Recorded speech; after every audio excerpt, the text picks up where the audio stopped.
Μια μέρα θα το γράψει ιστορία, πως έδιωξα από την Αθήνα τα θηρία, πως έδιωξε βασιλείς και βουλευτάδες, τους ψευταράδες και τους μασκαράδες. Πως έδιωξε βασιλείς και βουλευτάδες, τους ψευταράδες και τους μασκαράδες. Και στην άμυνα εκεί όλοι αξιωματικοί, πόλεμα κι ο Βενιζέλος που αυτός θα φέρει τέλος, και ο κάθε πατριώτης να μας φέρουν την ισότης. Πόλεμα κι ο Βενιζέλος που αυτός θα φέρει τέλος, και ο κάθε πατριώτης να μας φέρουν την ισότης.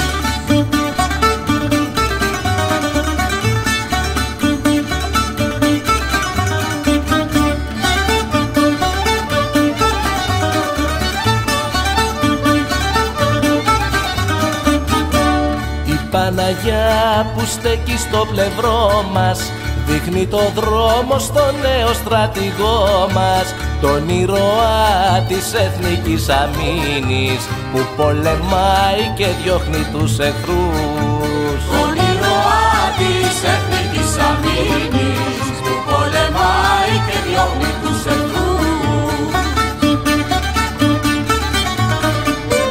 Της αμήνης τα παιδιά διώξανε το βασιλιά, της αμήνης το καπέλο έφερε το Βενιζέλο, της αμήνης το σκουφάκι έφερε το Λευτεράκι.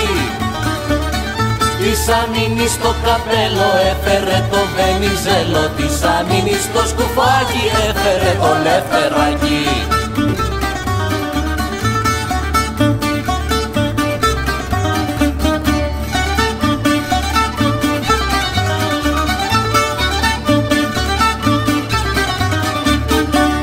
Ακού βιολιά, μπουζούκια και τζουράδες, δες πως γιατρεύουνε οι μάγκες τους δαλκάδες.